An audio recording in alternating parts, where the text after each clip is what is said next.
ఒక ప్రాంతం ఆర్థిక ప్రగతిని ప్రభావితం చేసే అంశాల్లో పర్యావరణం ఒకటి. ప్రతి రాష్ట్రంలోనూ చూడదగ్గ ప్రదేశాలు, కట్టడాలు అనేకంగా ఉంటాయి. కానీ వాటిని అభివృద్ధి పరిచి పర్యాటక కేంద్రాలుగా మార్చి ఆదాయ వనరులుగా తీర్చే ఆ రాష్ట్రం పర్యాటకంగా అభివృద్ధి చెందుతుంది. ఈ నేపథ్యంలో ఆంధ్రప్రదేశ్లో పర్యాటక రంగంపై ప్రభుత్వం స్పెషల్ ఫోకస్ పెట్టింది. విశాఖపట్నం, తిరుపతి, కాకినాడ జిల్లాల్లో పర్యాటక ప్రాజెక్టులకు కేబినెట్ సమావేశంలో ఆమోదం లభించింది. అలాగే శ్రీ సత్యసాయి జిల్లా చీరాల, రాజమండ్రి ప్రాంతాల్లో కొత్త పర్యాటక ప్రాజెక్టులకు కూడా కేబినెట్ మంజూరు చేసింది.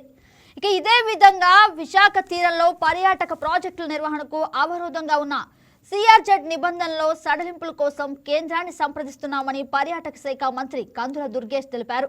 విశాఖను హబ్ అండ్ స్పోక్ మోడల్లో అంతర్జాతీయ స్థాయిలో అభివృద్ధి చేస్తున్నామని, సీ ప్లాన్, క్రూజ్ సర్క్యూట్, హెల్ టూరిజంపై దృష్టి సారించామని, అలాగే అడ్వెంచర్ యాంకర్ హబ్గా తీర్చిదిద్దుతున్నామని వివరించారు. ఇక విశాఖపట్నం పరిసర ప్రాంతాల అభివృద్ధికి 8,650 కోట్ల పెట్టుబడులతో 50 MOU ఒప్పందాలు కుదుర్చుకున్నట్లు మంత్రి తెలిపారు.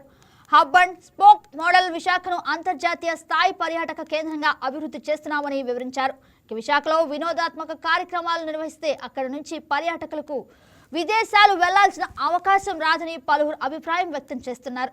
ఇక అదే విధంగా మనం చూసుకున్నట్లయితే సింహాచలం దేవస్థానానికి 54.4 కోట్లు, స్వదేశీ దర్శన్కు 2.0 కింద బొర్రా గుహల అభివృద్ధికి 28.87 కోట్లు మంజూరు చేసి పనులు వేగవంతం చేశామని పర్యాటక శాఖ మంత్రి వివరించారు. అలాగే Rushikonda, Thimmapuram, Sagar Nagar beach, Gosthani back waters లో స్కూబా డైవింగ్స్, అలాగే పారా మోటరింగ్ వంటి 10 రకాల జల క్రీడలు కూడా ఏర్పాటు చేస్తున్నామని మంత్రి పేర్కొన్నారు.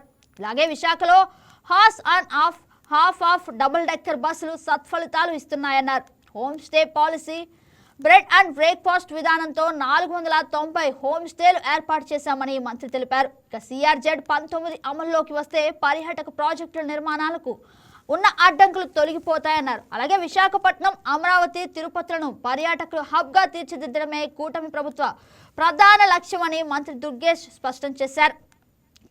ఇదే అంశం గురించి మాట్లాడడానికి మా ప్రతినిధి ఇస్మాయిల్ సత్యసాయి జిల్లా నుంచి మన లైవ్ లోకి వస్తారు. Good morning Ismail. Good morning. Ismail చెప్పండి, టూరిజం దిశగా సత్యసాయి జిల్లాలో టూరిజం అండ్ ఎనర్జీ కలిపి ఏ ప్రాజెక్టులు డిజైన్ చేస్తున్నారు, అలాగే అవి అభివృద్ధి పదంగా ఎలా ముందుకెళ్లబోతున్నాయి?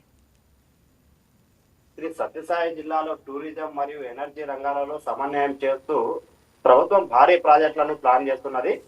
ముఖ్యంగా పుట్టపర్తి చుట్టుపక్కల ప్రాంతాలను ఇంధన హబ్బుగా మారుస్తూనే పర్యాటక అభివృద్ధికి ప్రాధాన్యం ఇస్తున్నారు. జిల్లాలో సౌర మరియు పవన శక్తి రంగాలలో భారీ పెట్టుబడులు వస్తున్నాయి.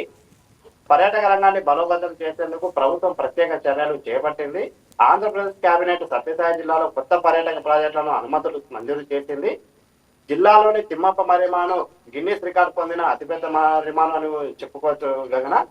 పుట్టపర్తిలోని ప్రశాంతి నిలయంలో చైతన్య జ్యోతి మ్యూజియం మరియు లేపాక్షి ఆలయం, అంటే లేపాక్షి ఆలయం అంటేనే మనం ఇక్కడ ప్రపంచంలో అతిపెద్ద నంది విగ్రహం ఉన్నది. వేలాడే స్తంభం, అంటే ఆలయంలో లోపల వేలాడే స్తంభం.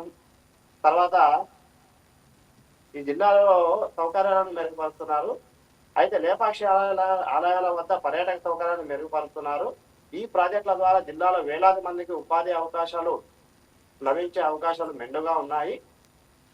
ఈ ప్రాజెక్టుల ద్వారా సత్యసాయి జిల్లాలో టూరిజం మరియు రాష్ట్రంలోని పారిశ్రామిక రంగాలను అగ్రగామిగా నిలిచే అవకాశం ఉంది. ఏది ఏమైనప్పటికీ కూటమి ప్రభుత్వం తీసుకున్న అభివృద్ధి నిర్ణయాల పట్ల ప్రజల నుండి మిశ్రమ స్పందన వ్యక్తమవుతుంది. Right Ismail, thank you for the update.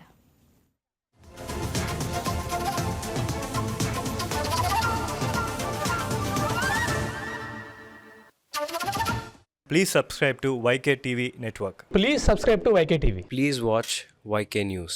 Don't forget to subscribe YK News channel